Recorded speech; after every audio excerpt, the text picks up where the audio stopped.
서 4장 8절 같이 먼저 읽겠습니다. 시작. 무엇보다도 뜨겁게 서로 사랑할지니 사랑은 허다한 죄를 덮느니라. 또 한 군데 있네요. 에베소서 5장 24절 25절 다 같이 시작. 그러므로 교회가 그리스도에게 하듯 아내들도 범사에 자기 남편에게 복종할지니라. 남편들아, 아내 사랑하기를 그리스도께서 교회를 사랑하시고 그 교회를 위하여 자신을 주심같이 하라. 오늘 설교의 제목은 행복한 가정을 이루려면이라는 제목입니다. 여러분, 2주 전에 우리가 사는 이 몽고메리 카운티에서 총격 사건이 났습니다. 그래서 안타깝게 여성 한 분이 죽고 또 그를 도우려고 했던 또 다른 한 사람이 총을 맞고 부상을 입었어요. 이 총격 사건의 주인공은 전직 경찰이었습니다. 경찰이 될 정도로 멀쩡한 사람이, 충분히 합리적인 판단을 할 수 있는 사람이 그런 잔악한 일을 도대체 왜 벌였을까? 그 이유는 바로 아내와의 불화였습니다. 이분은 아내와 별거하는 중에 법원으로부터 적금 금지 명령을 받았어요. 그래서 이것 때문에 그 아내에 대해서 앙심을 품고 있다가 마침내 이런 사건을 벌인 것입니다. 그런데 안타까운 것은요, 오늘날 우리 주변에는 이런 사건뿐만 아니라 얼마나 많은 가정들에서 이런 정도는 아니지만 아픔을 겪고 있는지 모른다는 거예요. 그리고 이런 가정 안에서의 아픔은 안타깝게도 신앙생활을 하고 있는 우리 그리스도인 가정에서도 있다는 것입니다. 겉으로는 안 그런 척해요. 우리 부부는 행복하게 사는 것처럼 해요. 그런데 드러나지 않지만 많은 크리스찬 가정들도 부부간의 갈등으로 아픔을 겪고 있습니다. 사실 가정의 출발은 부부관계입니다. 부부가 지금 어떤 관계를 갖느냐에 따라서 그 가정의 분위기가 달라져요. 부부가 하나 되지 못하고 갈등하고 있는 가정은요, 부부 자신들에게도 물론 좋지 않을 뿐만 아니라 그 자녀들에게까지 부정적인 영향을 미친다는 겁니다. 여러분 그거 아세요? 아이들이 학교에 적응을 못하고 생활도 엉망인 아이들은요, 대부분 결손 가정 출신들이라는 거예요. 이 결손 가정이라는 것은 부모가 한 분밖에 없는 한부모 가정을 말하지는 않습니다. 부모가 다 있을지라도, 엄마 아빠 다 있어도 부부간에 갈등이 있어서 집에만 들어가면 항상 불안해요. 그런 가정이 불안한 가정 또한 결손 가정이라는 거예요. 결국 부부가 어떤 관계를 갖느냐 하는 것은 그 부부 자신들이 행복한 삶을 살 수 있느냐를 결정하기도 하지만 그 자녀들의 앞날에도 지대한 영향을 미치는 것이라는 거예요. 그렇기 때문에 행복한 가정을 이루기 위해서 절대적으로 필요한 일은 부부가 원만한 관계를 갖고 살아가야 된다는 겁니다. 그런데 여러분, 행복한 부부를 갖는 데 있어서는 남편과 아내 모두에게 책임이 있습니다. 바꿔 말하면 오늘날 지금 여러분의 가정이 뭔가 행복하지 않다고 생각된다면 그 책임이 남편에게만 있지 않다는 거예요. 아내에게만 그 책임이 있지 않다는 것입니다. 물론 어떤 경우에는 아무리 해도 안 되는 경우가 있어요. 그래서 어쩔 수 없이 이혼을 할 수밖에 없고, 그래서 그것 때문에 지금도 아픔을 겪고 있는 가정들도 있습니다. 그런데 우리는 그 과정에서요, 너무나 쉽게 상대편만 탓을 하는 경향이 있다는 거예요. 지금 우리 가정이 행복하지 않은 것은 순전히 상대편의 잘못이라고만 생각하는 거예요. 그래서 남편을 원망하고 시댁을 원망하고요. 또 남편들은 또 아내를 원망하고 장인, 장모를 원망하고 그러는 것입니다. 여러분, 다시 분명히 말씀드리지만 행복한 가정은 남편과 아내 모두가 다 힘써야 될 일이고, 반대로 그렇지 못한 가정에 대해서는 남편과 아내 모두에게 책임이 있다는 것입니다. 오늘 여러분은 지금 어떻게 가정생활을 이루어 가십니까? 여러분은 지금 행복하십니까? 행복한 가정을 이루기 위해서는요, 무엇보다도 부부가 서로 사랑해야 돼요. 뻔한 얘기죠. 왠 줄 아세요? 결혼이라는 거는요, 사랑하기 때문에 하는 게 사실은 아닙니다. 결혼이라는 것은 불완전한 인간들이 만나서 서로를 통해 온전해져 가는 과정, 이게 결혼이에요. 그래서 결혼이 뭐냐고 연극하는 사람들한테 물어보면 그 사람들이 이렇게 대답한대요. 결혼은 비극의 연속입니다. 또 군인들한테 결혼이 뭐냐 그러면 네, 결혼은 30년 전투입니다. 이런 말을 한대요. 이게 무슨 말이에요? 결혼해서 행복한 가정을 이루어 간다라고 하는 것이 의외로 쉽지 않다는 겁니다. 그런데 여러분, 사실 이렇게 상대편의 불완전한 모습들을 온전하게 바꾸어 놓을 수 있는 것은 사랑밖에 없다는 거예요. 그래서 행복한 가정에 있어서 가장 중요한 요건이 뭐냐? 돈도 아니에요. 세상의 지위도 아닙니다. 부부가 서로 사랑해야 되는 거예요. 오늘 본문 다시 한번 읽어볼까요? 베드로전서 4장 8절입니다. 다 같이 읽습니다. 시작. 무엇보다도 뜨겁게 서로 사랑할지니 사랑은 허다한 죄를 덮느니라. 오늘 또 여러분이 할 일이 뭐냐? 다른 거 다 제껴놓고 제일 먼저 해야 될 거, 무엇보다도 뜨겁게 사랑하라는 거예요. 서로 사랑하라는 거예요. 왜요? 사랑만이 허다한 허물을 덮기 때문이에요. 사랑만이 어떤 연약함도 어떤 죄악됨도 다 녹여버리기 때문에 그렇다는 것입니다. 아무리 상대편이 연약하고 여러분의 아내가 남편이 부족한 모습을 보여도요, 그런 상대편을 끝까지 사랑하고 섬겨줘 보세요. 그럴 때 사실은 그 연약함이 극복되어지고 사람이 바뀌고 회복된단 말이에요. 요한복음 21장에 보면 아시다시피 예수님이 베드로를 회복시켜주는 내용이 나오잖아요. 베드로는 어땠습니까? 예수님이 막 기적을 나타내니까 자기는 죽음이라도 불사하고 내가 죽을지언정 당신을 따르겠습니다. 그렇게 고백했잖아요. 그런데 그런 예수가 막상 힘없이 로마 군병들에 의해서 체포되고 두들겨 맞고 십자가에 죽으니까 베드로가 어떻게 변합니까? 그 예수님을 부인했어요. 나는 저 따위 인간은 도무지 알지 못합니다. 저주까지 하면서 내가 당신을 죽을지언정 따라가겠습니다 했던 베드로가 그 예수님을 저주까지 하면서 부인했단 말이에요. 주님 입장에서 얼마나 화가 나겠어요. 그 베드로가 얼마나 괘씸하겠어요. 그런데 주님은 그런 베드로를 다시 찾아가십니다. 베드로가 주님한테 온 게 아니고 주님이 베드로를, 그 꼴보기 싫은, 그 미워 죽겠는 그 나쁜 베드로를 찾아간단 말이에요.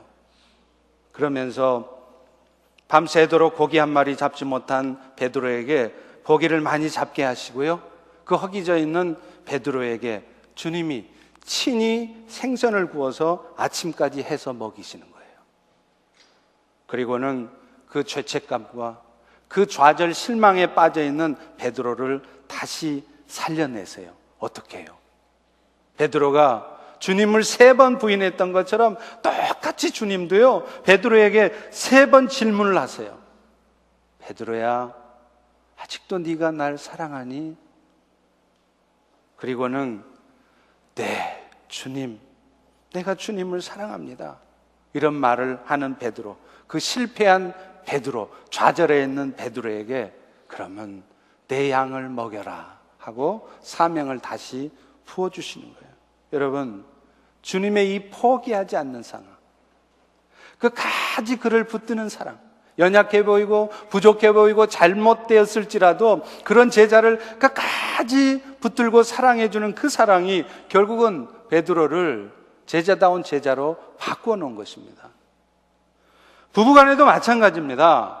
오늘 우리는요, 너무 완벽한 배우자를 기대해요. 사랑하는 아내들이요, 사랑하는 여성들이요, 여러분들의 기도를 100% 만족시켜줄 백마탄 왕자는 없습니다. 그런 남자는 절대 없어요. 남자들도 마찬가지죠. 모든 것을 완벽하게 갖춘 신사임당 플러스 장희빈, 이런 여자는 있다 없다? 없어요. 절대로 없어요. 결혼이라는 것은 불완전한 인간들이 서로 모여서 사랑하는 가운데 그 부족함을 메꿔서 온전해지는 것이 그게 결혼이에요. 그리고 그 상대의 연약감과 부족함을 바꿔낼 수 있는 것은 사실은 사랑밖에 없는 것입니다. 고린도전서 13장 8절에도 분명히 말씀하잖아요. 사랑은 언제까지나 떨어지지 않는다. 떨어지지 않는다? 이게 뭔 말이지? 영어 성경에 보세요. Love never fails. 사랑으로 하면 실패가 없다는 거예요. 사랑으로 하면 어떤 악한 놈도, 어떤 악질 남편도, 어떤 부족한 남편도 바꿔놓는다는 거예요. Never fail이라는 거예요. 왜요? 하나님이 그렇게 바꿔놓으시기 때문에 그렇다는 겁니다. 그렇기 때문에 결국 오늘 우리 가정에 문제가 생긴다면 그것은 어느 한편만의 문제가 아닙니다.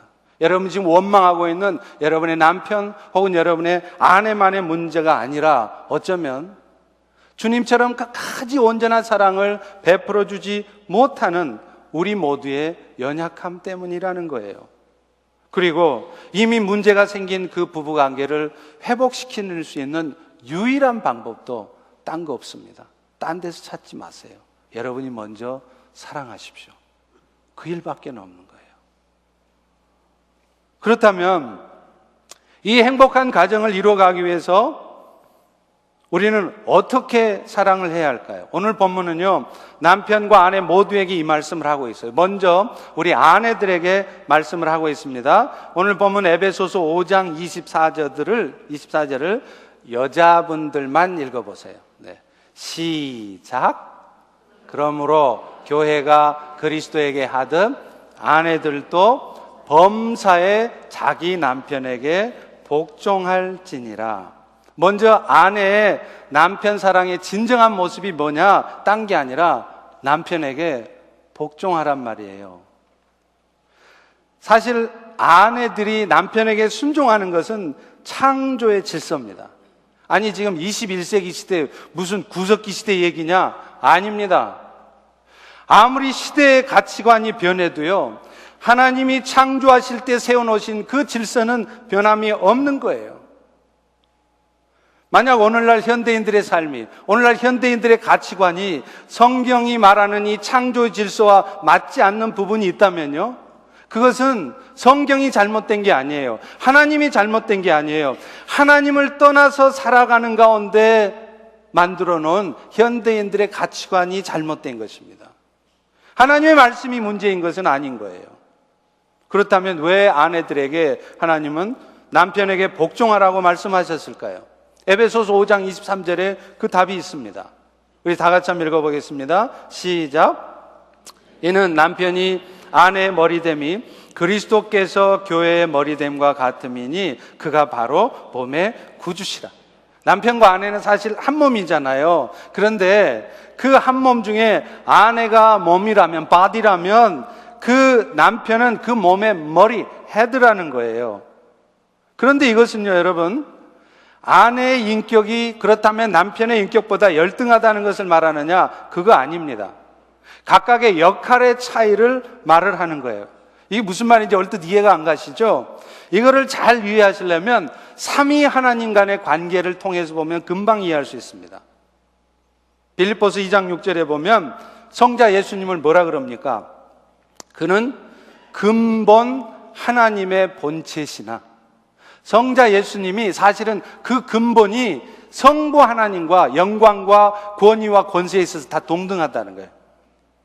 그런데 그분은 하나님과 동등됨을 취할 것으로 여기지 않고 사람의 몸으로 오셨다는 거죠. 다시 말하면 삼위 하나님 중에 한 분이신 예수 그리스도께서는 그 권세 영광은 성부 하나님과 동등하십니다. 그런데 성부 하나님과 영광이 같으신 성자 예수님은요, 철저히 성부 하나님 앞에 순종했습니다.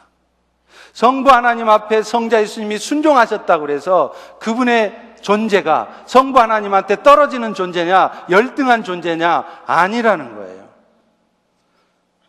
이것이 바로 남편과 아내 관계에서도 적용될 수 있습니다. 남편과 아내가 하나님 앞에 서로 다른 인격을 가진 게 아니라 하나님이 세우신 질서 속에 가정의 평화가 있게 하셨는데, 그 가정의 평화를 우리가 누릴 수 있으려면 마치 성자 예수님이 성부 하나님 앞에 권세와 영광은 동등해도 철저히 순종한 것처럼 그렇게 순종하면 그 일이 이루어진다는 거죠. 저는 여러분 이것을요, 완전하진 않지만 미군들을 통해서 보면 알 수 있어요. 한국군은 안 그래요. 근데 미군들 보세요. 장교하고 사병을 보세요. 사병들은요, 철저히 장교 말에 순종합니다.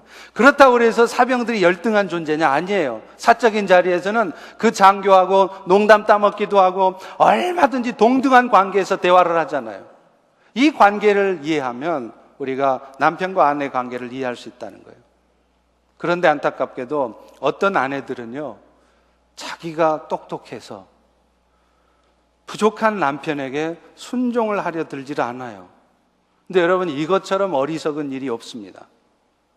자기 잘났다고 항상 남편을 무시하고 남편의 의견에 따르기보다는 자기 뜻대로만 하면은요, 결국은 자기 손해예요. 왜냐? 하나님이 가정을 만드실 적에 한 가정이 잘 돌아가게 되려면 아내는 남편에게 순종할 때 그 가정이 잘 돌아가게 만드셨기 때문입니다. 그리고 더 놀라운 것은요, 하나님이 어떤 가정에 축복을 부어주실 때는 가장을 통해서 복을 부으십니다. 그렇기 때문에 그 집안의 가장이 믿음으로 잘 서 있지 않으면 그 가정은요, 아내가 아무리 뛰어나도 그 가정의 좀처럼 하나님의 축복이 잘 나타나지 않아요. 그렇기 때문에 오늘 지금 옆자리에 앉아있는 여러분의 남편이 이 자리에 지금 같이 앉아있기만 해도 여러분은 축복인 줄 아시기를 바랍니다. 우리 옆에 있는 남편들에게 한번 이렇게 얘기해줘. 당신 때문에 안 하시는군요. 하기 싫다 이거죠 지금. 한번 해보세요. 나중에 이제 뒷부분에 가면 남편들이 또 얻어맞아요. 그러니까 불공평한 거 아니니까 한번 따라서 해보세요. 당신 때문에 내가 삽니다. 미국 사회에서는 거의 대부분 여성들이 일을 해요. 그 중에서는 사회활동도 많이 하고 사실 사람들의 부러움을 많이 사는 아내들도 있죠. 그런데 그런 아내들이요, 진짜 행복한 가정을 이루어가고 있는 것은 아니에요. 우리 생각에는 저 정도면 진짜 행복한 삶을 살겠다. 아닙니다. 남들은 부러워할지 모르지만 정작 자신은 남모르게 남편과의 갈등 때문에, 또 그 결과 자식들과의 갈등 때문에 힘들게 사는 경우도 많아요. 이유가 뭐냐? 아내로서의 역할을 잘하고 있지 않기 때문에 그래요. 이 말은요, 아내 된 자들은 절대 사회생활도 하지 말아라, 세상에 나가서 일도 하면 안 된다, 그 말이 아닙니다. 집에 있으란 말이 아니에요. 사회생활도 하고 나가서 활동도 할 수 있지만 문제는 아내로서 남편에게 순종하는 위치를 지키라는 거예요. 오늘날 아내들이 그렇게 남편에게 순종하며 살아가면 나중에 결국에는 정말로 행복한 가정이 되는 것입니다. 아내 남편 사랑의 두 번째 모습은요, 그 남편이 어떤 연약함을 갖고 있을지라도 그런 연약함을 인내하고 기도해 주는 거예요. 오늘 본문 24절을 잘 보세요. 아내들은 뭐라고 말합니까? 범사에 자기 남편에게 복종할지라고 그랬어요. 남편이 똑똑하고 아내 사랑 잘 해주고 알아서 다 하는 그런 남편, 그런 상황에서만 남편에게 복종이 아니라 범사에, in all things, 모든 일에 있어서 아내 된 자들은 남편에게 복종할 수 있어야 된다는 거예요. 사실이요, 저도 남자지만 가정이 불화한 원인들은 대부분 아내보다는 남편 쪽에 잘못일 때가 많아요. 솔직히 저도 남자지만 이 남편들 아주 못된 사람들이에요. 남편들 때문에 오늘날 아내들이 참 많이 힘듭니다. 유달리 가부장적인 분위기가 많은 우리 한국 사람들은 더 그래요. 그렇지만요, 아무리 그 남편이 잘못했고 연약한 모습을 보일 때라도 그런 남편에게도 끝까지 순종해주고 그 남편을 섬겨주면 하나님이 역사하신단 말이에요. 맨날 남편의 잘못이나 지적하면서 자기 생각대로 남편을 고쳐내려고 하면 그 남편은요, 오히려 상태가 더 나빠집니다. 그래서 결국 그분은 그 잘못된 남편하고 평생을 갈등하면서 지내든지 아니면 어느 순간 따로 살게 되든지 둘 중에 하나예요. 그렇게 그런 아픔을 겪지 않기 위해서도 먼저 아내가 될 자들이 할 일은 그 부족한 남편에게도 순종하되 그 남편의 연약함을 참아주고 기도할 수 있어야 된다는 거예요. 물론 여기서 인내한다는 것이 남편이 어떻게 하든지 아내는 무조건 참으라는 말은 아닙니다. 그 한계가 어디까지인가는 케이스 바이 케이스예요. 사람마다 달라요. 폭력을 행사한다거나 남편이 극단적인 행동을 할 때도 참으라는 얘기는 물론 아닙니다. 실제 성경에서도요, 무조건 참으라고 말하지 않습니다. 고린도전서 7장 15절에 보면 혹 믿지 않는 자가, 믿지 않는 남편이 갈리기를 원하거든 갈리게 하라. 형제나 자매나 이런 일에 구애될 것이 없다. 그런 극단적인 상황이 오면 갈릴 수 있다는 거예요. 그런데 단서 조항이 붙습니다. 고린도전서 7장 14절입니다. 우리 같이 한번 읽어보겠습니다. 시작. 믿지 아니하는 남편이 아내로 말미암아 거룩하게 되고 믿지 아니하는 아내가 남편으로 말미암아 거룩하게 되나니 그렇지 않으면 너희 자녀도 깨끗하지 못하게 되느니라. 비록 잘못된 남편일지라도 갈릴 수 있지만 정말 힘들지만 그까지 참아주고 순종해주면 인내하고 있으면 그 못돼 먹은 남편도 거룩해지는 수가 있대요. 그리고 그 과정에서 무엇보다도 그 영혼이 구원되어지는 인생 최대의 선물이 그 남편에게 주어질 수 있다는 것입니다. 결국 연약한 남편을 온전한 사람으로 만들어내고 그들에게 인생 최대의 선물인 영혼 구원까지 줄 수 있게 하는 것은 바로 아내의 인내입니다. 그래서 베드로전서 3장 1절에도 이렇게 말해요. 아내들아, 이와 같이 자기 남편에게 순종해라. 이것은 혹 말씀을 순종하지 않는 자라 할지라도 말로 말미암지 않고 그 안에 참고 인내해주는 그 행실 때문에 그가 구원을 얻게 하려 함이라. 이렇게 말씀하고 있다는 거예요. 우리 아내 되신 분들 답답하시죠? 그렇기 때문에 사실은요, 이 일은 남편을 아내 머리로 세우신 분이 바로 하나님이시라는 사실을 받아들일 때, 그리고 그 하나님께서 우리의 남편들을 바꿔가실 수 있는 분이라는 것을 믿을 때 그것이 가능한 것입니다. 이 말씀은 무슨 말이냐? 아내 된 자들이 남편에게 순종해야 되는 이유가 남편들이 아내의 순종을 받을 만큼 온전하고 존경스러운 모습 때문이 아니라 하나님께서, 우리의 하나님께서 그 남편들을 가정의 머리로 세우셨기 때문이라는 말씀이에요. 로마서 13장 1절도 이렇게 말씀합니다. 보세요. 각 사람은 위에 있는 권세들에게 복종하라. 왜냐? 권세는 하나님으로부터 나지 않음이 없나니 모든 권세는 그가 부족한 자라 할지라도 하나님께서 정하신 바라. 그래서 로마서 13장 2절에 보면 이렇게 말합니다. 그러므로 그 하나님이 세우신 권세, 남편을 거스리는 자는 하나님을 거스리는 것이고 그는 하나님께로부터 심판을 자초하리라.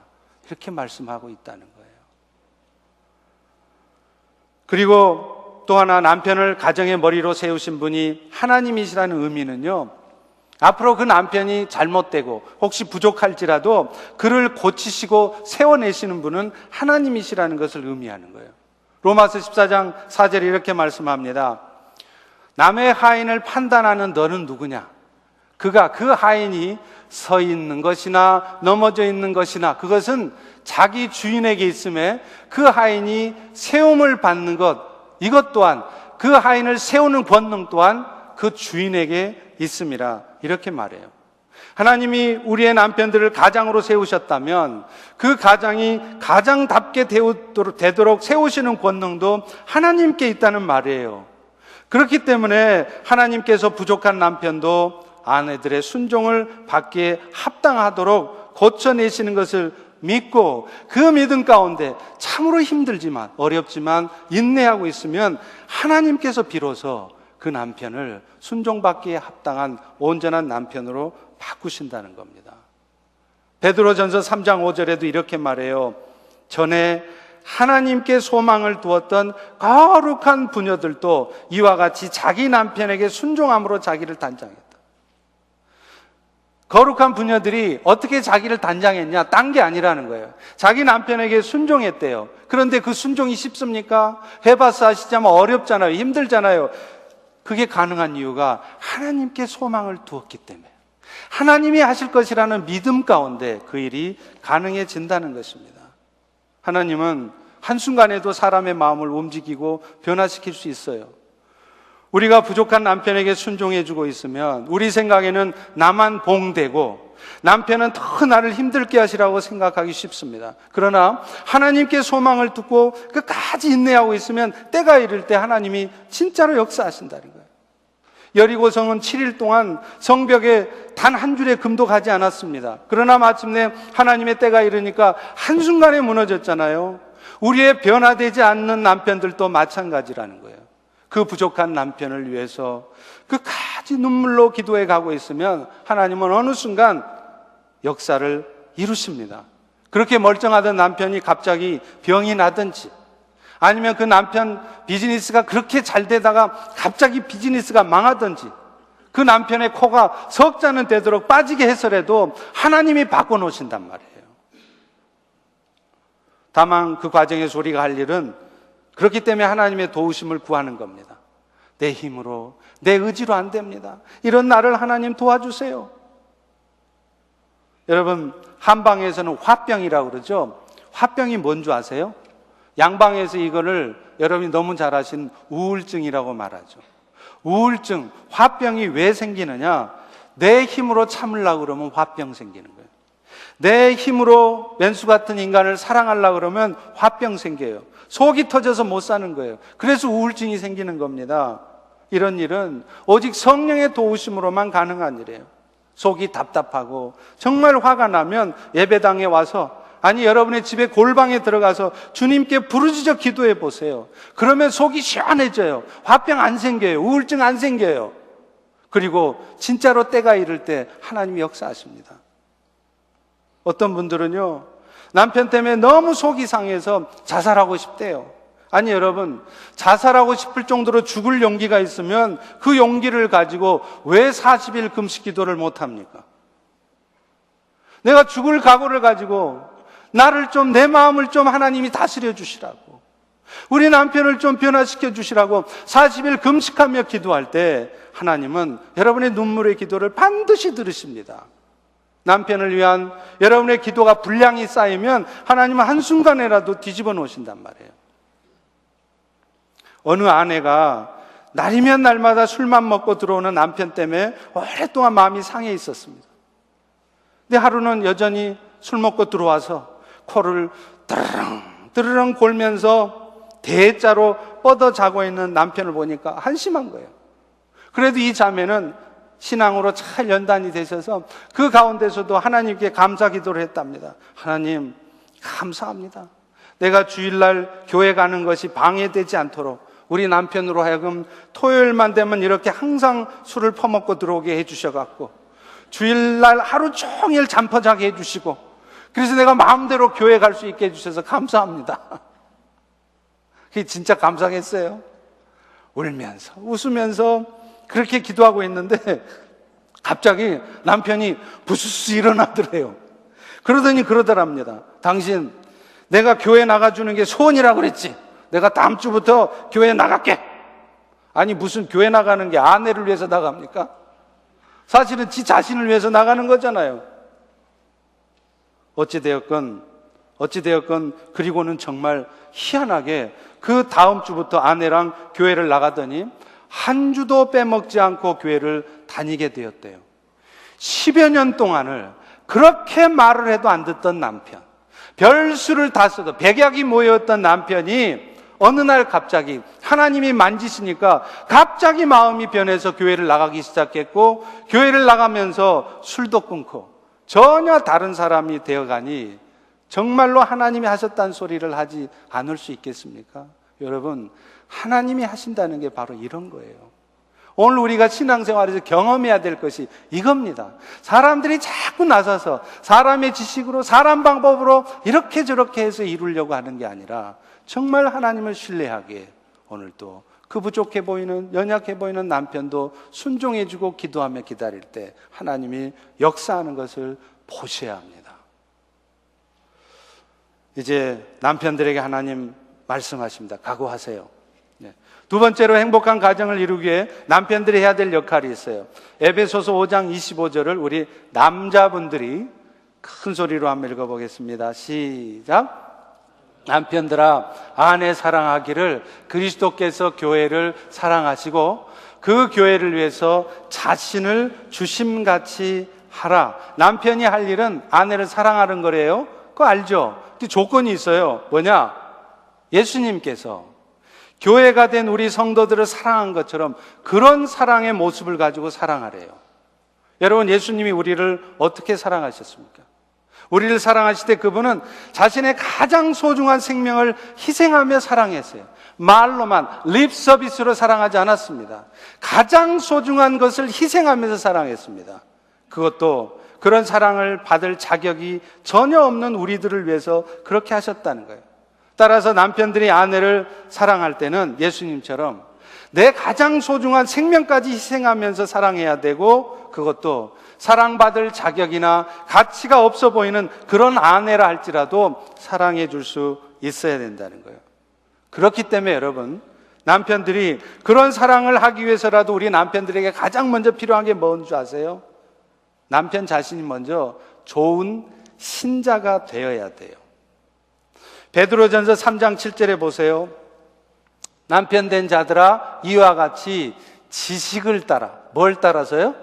지식을 따라 너희 아내와 동거하고 그랬어요. 여기서 말하는 지식이 단순한 세상 지식을 말하는 것이 아닐 것은 아시겠죠? 그노신이라는 단어입니다. 이게 뭐냐면 하나님을 아는 지식. 결론부터 말하자면 좋은 남편이 되려면 좋은 신자가 되어야 된다는 거예요. 여러분이 좋은 신자가 되지 않고서는 결코 여러분은 좋은 남편이 될 수 없습니다. 왜 그러느냐? 아내를 사랑해 줄 수 있는 그 사랑은 사람의 의지나 사람의 감정으로 할 수 있는 게 아니에요. 하나님이 주시는 사랑으로, 하나님 주시는 힘으로만 사랑해 갈 수 있기 때문에 그렇습니다. 사람이 자기 감정으로 하는 사랑은요, 그거 진짜 사랑 아니에요. 여러분 아시죠? 다윗의 아들 암논이요, 이복 동생이었던 다말을 사랑했어요. 아주 그냥 뭐 상사병이 날 정도예요. 그래서 다윗을 찾아가서 아버지요, 내가 다말 좋아하는데 다말 좀 불러주소. 상사병이 났어요. 죽고 못 살 정도로 사랑했어요. 그런데 그 암논이 막상 어찌어찌해서 강제로 다말을 범하고 나니까 어떻게 됩니까? 하루아침에 변해요. 사무엘하 13장 15절에 보세요. 다말을 범하고 난 후에 암논이 이렇게 말합니다. 그리하고가 뭐겠어요? 암논이 다말을 강제로 범하고 암논이 그 다말을 심히 미워하니 이제 미워하는 마음이 전에 사랑하던 사랑보다 더한지라. 암논이 그에게 이르되 다말에게 이르네 말하되 일어나서 가라. 아니, 이것도 인간입니까? 어제는 죽고 못 산다며요. 나는 당신은 나의 전부라며요. 그렇게 사랑한대요. 그래 놓고 막상 범하고 나니까 가래요. 필요 없대요.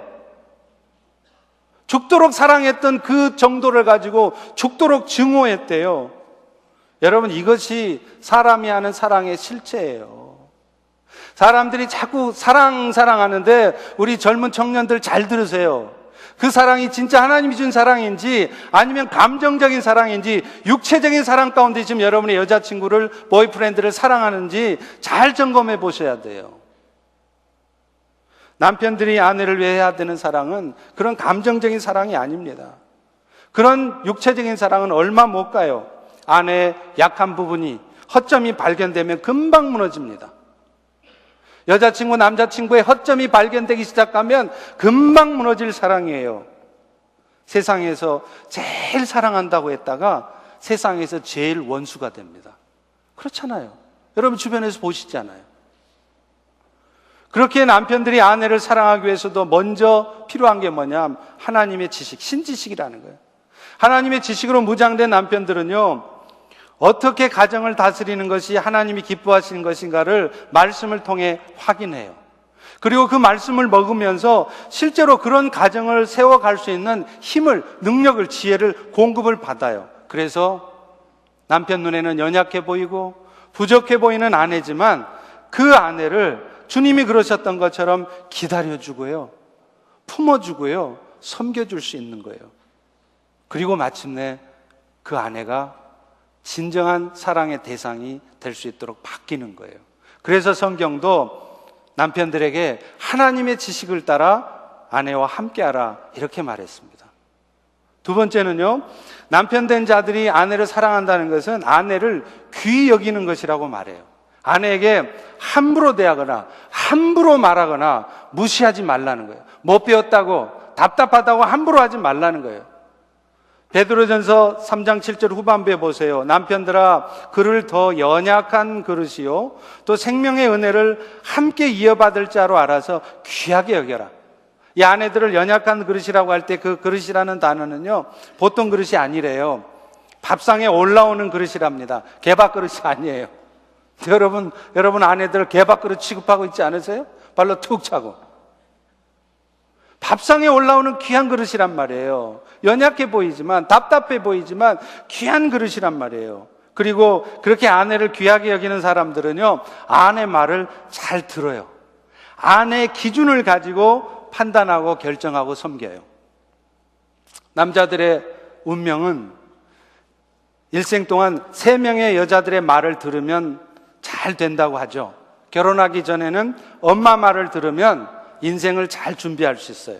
또 결혼하고 나서는요, 아내 말만 잘 들으면 40살 전에 집을 삽니다. 할렐루야.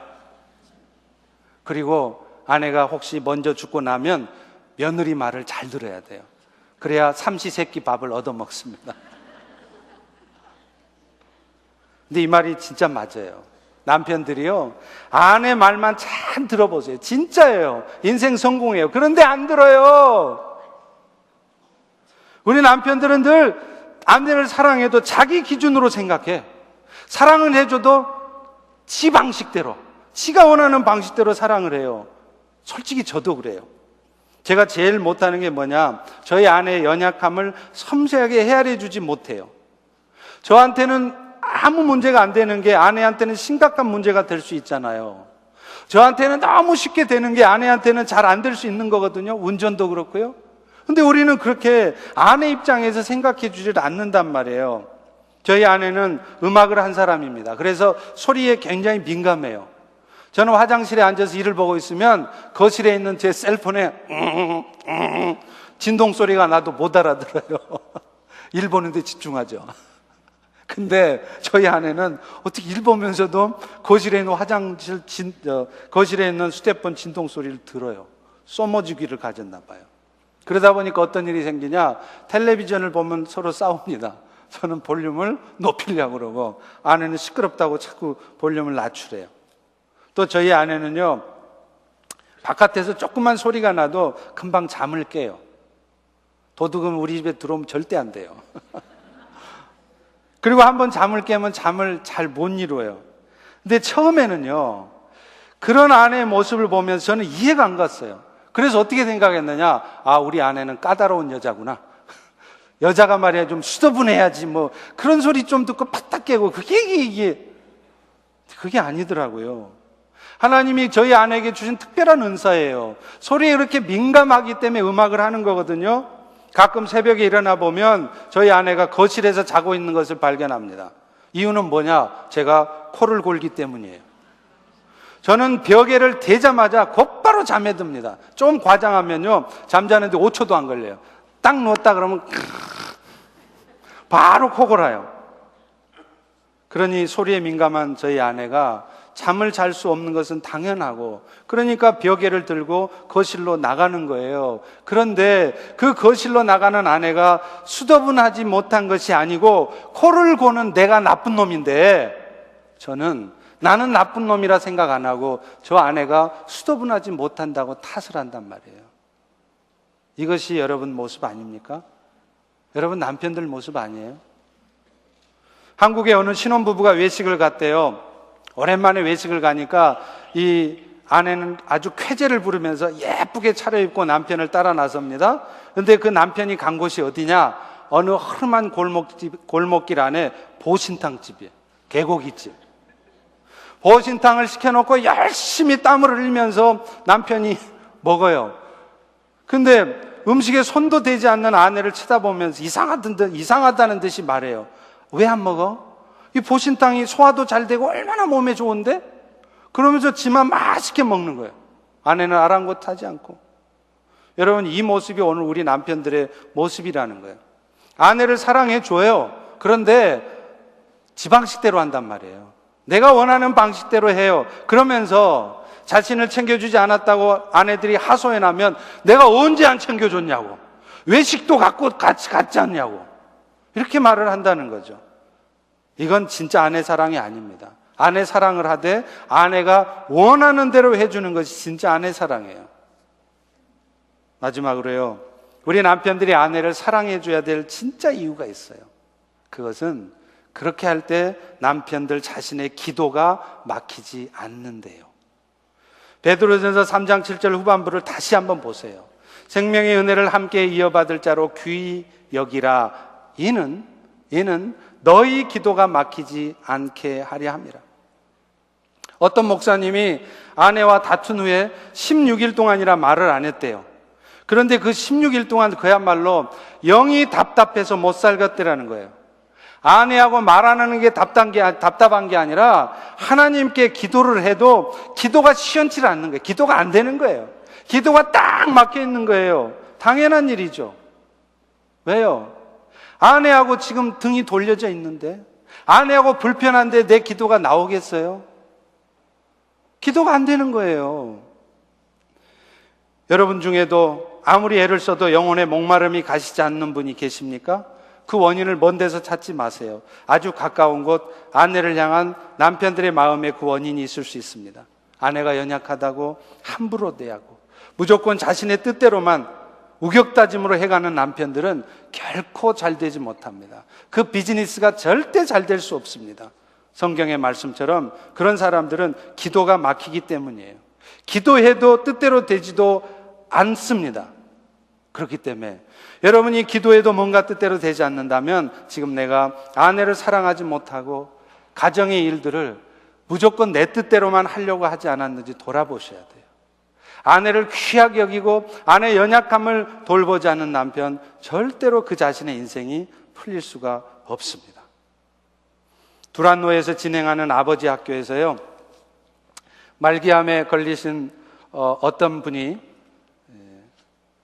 아내에게 쓴 편지가 있습니다.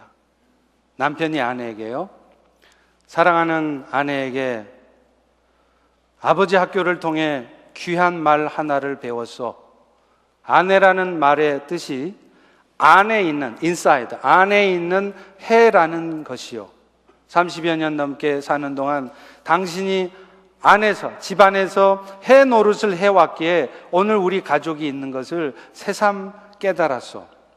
젊어서는 돈 번다고 객지로 돌아다니고 이제 정신 차려 살만 하니까 이제는 병을 얻어 당신에게 병 수발이나 시키고, 그래도 내가 비록 병을 얻었지만 큰 위안을 갖는 것은 당신 때문에, 그 병 때문에 내가 믿음을 얻었고 예수님을 만나 천국에 대한 소망을 가졌다는 것이요, 이 다음에 천국에서 다시 만나게 되면 내가 정중하게 다시 말하겠지만 처음이자 또 어쩌면 마지막으로 꼭 하고 싶은 말이 있어.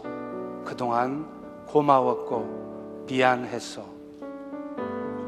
사랑하는 성도 여러분, 이분처럼 인생 다 살고 나서 이 땅의 삶을 마감해야 될 그런 시점에 이르러서야 미안하다고 말하지 마시기 바랍니다. 바로 오늘 우리 옆에는, 여러분들 옆에는 더 연약한 그릇이 함께 유업을 받기 위해서 오늘도 아내 해 노릇을 해가고 있습니다. 저는 이번 5월 가정의 달을 맞이해서 3번에 걸쳐서 가정 시리즈의 말씀을 전했습니다. 이 말씀들을 통해서 우리 펠로시교회 가정들이 회복되어지기를 소망합니다.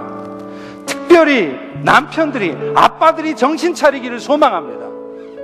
그래서 그 남편들, 아빠들의 변화로 말미암아 가정들이 행복한 가정이 되어지기를 주의 이름으로 축원합니다.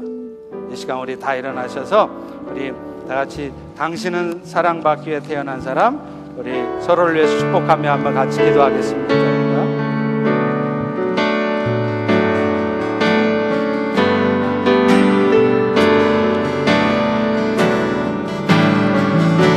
당신은 사랑받기 위해, 당신은 사랑받기 위해 태어난 사람, 당신의 삶 속에서 그 사랑 받고 있지요. 당신은 사랑받기 위해서 태어났습니다. 사랑받기 위해 태어난 사람, 당신의 삶 속에서 그 사랑 받고 있지요. 태초부터 시작된 하나님의 사랑은 우리의 만남을 통해 열매를 맺고, 당신이 이 세상에 존재함으로 인해 우리에게 얼마나 기쁨이 되는지, 우리 옆에 분들 남편 아내를 위해서 향하여 손을 뻗으며 사랑받기 위해 태어난 사람, 서로를 바라보면서 그윽한 눈빛으로 축복하며 기도하세요. 당신은 사랑받기 위해 태어난 사람, 지금도 그 사랑 받고 있지요. 아멘. 저기 잠깐만요. 지금 여러분들 이렇게 서로를 보는데 남편과 아내가 서로 눈을 못 봐요. 하늘 보고 땅 보고. 왜 그러세요? 서로 눈을 마주 보면서 크크한 눈빛으로, 그래 여보, 내가 그동안 사랑 못해서 미안해. 이제부터라도 내가 하나님의 도우심을 통해서 사랑해 줄게. 내가 너를 축복해. 그런 마음으로 우리 옆에 분들과 다시 한번 당신은 사랑받기 위해 태어난 사람 같이 찬양합니다.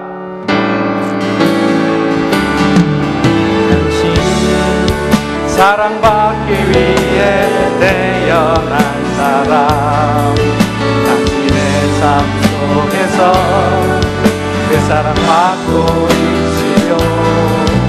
당신은 사랑받기 위해 태어난 사람,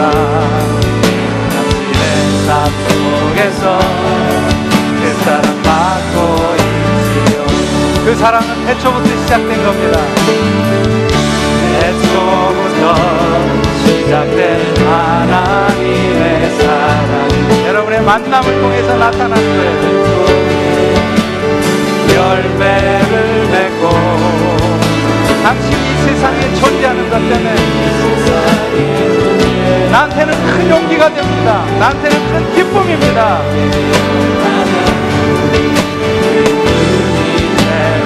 그런 마음으로 당신을 축복합니다. 서로를 쳐다보며 그윽한 눈빛으로 눈을 떼지 마세요. 지금도 그 사랑 받고 있지요.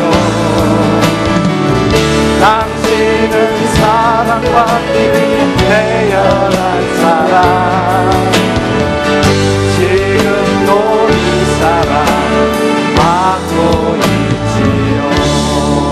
우리 옆에 분들을 한번 꽉 허그해 주세요. 한 30초간 그냥 꽉 허그하시며 I love you, I will love you, I'm gonna love you 이렇게 고백하세요. 이 시간에 우리 한번 같이 기도하겠습니다. 저는 3주간 동안 가정의 회복을 위해서 말씀을 전했어요. 여러분, 교회가 수천 명이 되고 수만 명이 되면 뭐 합니까? 크리스찬 가정들이 다 무너지고 깨지고 있는데요. 교회가 부흥하고 성장하는 것보다 더 중요한 것은 가정들이 회복되는 거예요. 서로가 서로를 사랑하고 축복하고 연약해도 기다려주고, 그것이 진정한 사랑의 공동체의 교회입니다. 하나님, 이번 3주간의 말씀들을 통해서 우리 남편들이 변하게 되게 해주시고, 우리 아내들이, 엄마들이, 자식들이 변화되게 도와주셔서 우리 펠로우십의 가정은 정말 사랑이 넘치는 가정, 행복한 가정들이 되게 도와주시옵소서. 우리 통성으로 같이 한번 기도하겠습니다. 할렐루야. 아버지 하나님, 주님 그렇습니다.